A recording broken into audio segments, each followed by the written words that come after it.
Buenos días, buenas tardes y buenas noches. Mi grupo y yo vamos a presentar el análisis ético de la corrupción en la contratación pública en el Perú desde el año 2021 al 2024.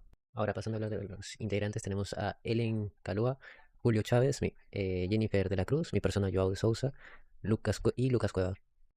Ahora, pasando a hablar sobre la introducción, necesitamos un pequeño contexto, ya que pues las contrataciones, como se puede ver, en el Estado gestionan un altísimo porcentaje de presupuesto nacional, los que se convierten en la zona más vulnerable a los delitos funcionales en este caso. Y bueno, desde una perspectiva puramente ética, la corrupción no debe verse únicamente como la transgresión de una ley o un reglamento técnico, es ante todo una conducta del ser humano. Por ello, el objetivo de esta investigación es básicamente abrir un poco más la perspectiva de cómo las decisiones conscientes de particulares y funcionarios públicos se encuadran dentro de de la teoría del acto humano, permitiendo definir la responsabilidad directa y moral de los involucrados en básicamente en el bien común. Para comenzar, explicaré el concepto de acto humano.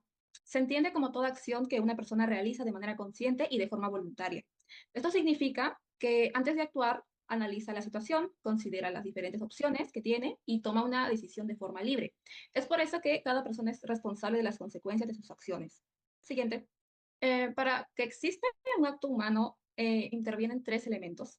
El primero es el conocimiento, que permite comprender la situación y sus posibles consecuencias. El segundo es la libertad, que da la posibilidad de elegir entre distintas alternativas. Y el tercero es la voluntad, que impulsa a convertir esa decisión en una acción. La unión de estos tres elementos hace posible que una conducta pueda ser evaluada desde el punto de vista ético. Siguiente. Bien, finalmente, el valor moral permite determinar si una acción es correcta o no lo es. Esta valoración depende de la intención con la que se actúa, de los medios utilizados y de las consecuencias que genera. Cuando las acciones promueven valores como la honestidad, la justicia y la responsabilidad, contribuyen al bien común y fortalecen la convivencia en la sociedad. Siguiente. La corrupción en la contratación pública del Perú. Concepto y características. La corrupción en la contratación pública ocurre cuando funcionarios o personas relacionadas al Estado utilizan el cargo para obtener beneficios personales.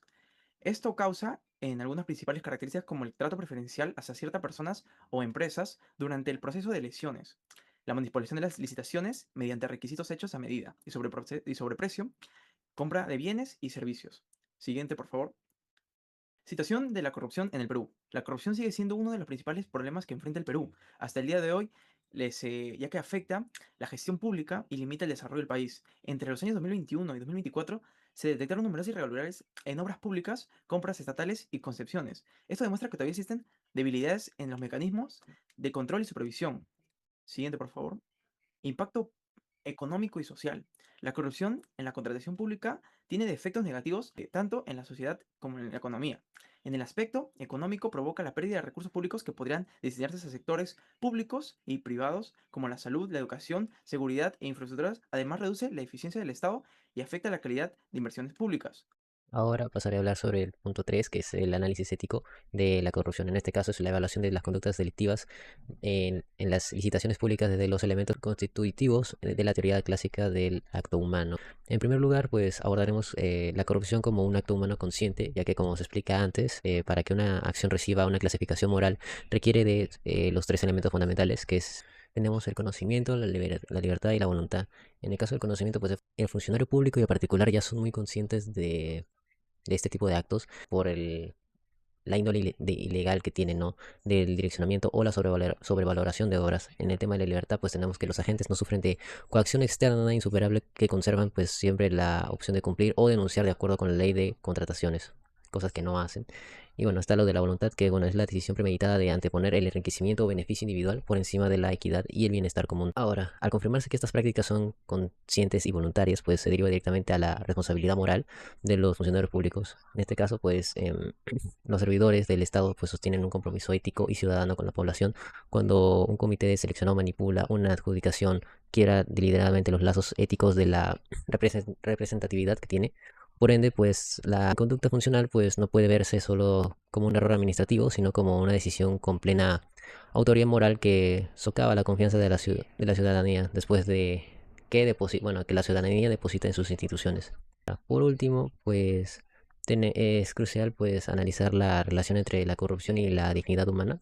desde la perspectiva ética, ya que bueno, la dignidad implica que los ciudadanos deben ser tratados siempre como fines en sí mismos y jamás como medios para el enriquecimiento ilícito de unos pocos. Cuando los recursos destinados a infraestructura médica o colegios se desvían, se vulneran en este caso pues directamente las condiciones materiales básicas a las que toda persona tiene derecho. Y bueno, en el caso de la corrupción, pues la corrupción precariza los servicios públicos esenciales, transformando el, básicamente el fondo común que tenemos todos en un botín particular y básicamente esto atenta de forma grave la autorrealización de la sociedad civil. Ahora voy a explicar el capítulo 4, que trata sobre la ética y la ciudadanía como mecanismo de prevención de la corrupción. Primero, la importancia de la educación ética. La educación ética forma personas honestas, responsables y comprometidas con el bien común. Además de enseñar conocimientos, desarrolla valores que ayudan a tomar decisiones correctas frente a situaciones de corrupción. Según la Contraloría General de la República, fortalecer la integridad pública es fundamental para reducir los riesgos de corrupción. Siguiente diapositiva, por favor. El segundo punto es la ciudadanía responsable. La lucha contra la corrupción no depende solo del Estado, sino también de los ciudadanos. Conocer nuestros derechos y deberes, exigir transparencia y denunciar irregularidades contribuye a fortalecer la democracia y también a cuidar el uso adecuado de los recursos públicos. Siguiente punto, por favor. Finalmente, el fortalecimiento institucional. Las instituciones públicas deben contar con mecanismos eficientes también de control, supervisión y transparencia. También es importante que los procesos de contratación sean claros e imparciales. De esta manera se fortalece la confianza de la ciudadanía y se reduce el riesgo de corrupción. En conclusión, la corrupción en la contratación pública es un problema que va más allá del incumplimiento de la ley, ya que refleja decisiones voluntarias y conscientes que afectan directamente el bienestar de la sociedad. Entonces, nosotros, a partir del análisis que hemos realizado, es que hemos podido afirmar que estas conductas tienen un valor moral negativo porque buscan el beneficio personal por encima del bien común, lo que genera pérdidas económicas y debilita la confianza de los ciudadanos en las instituciones, perjudicando el acceso a servicios públicos de calidad.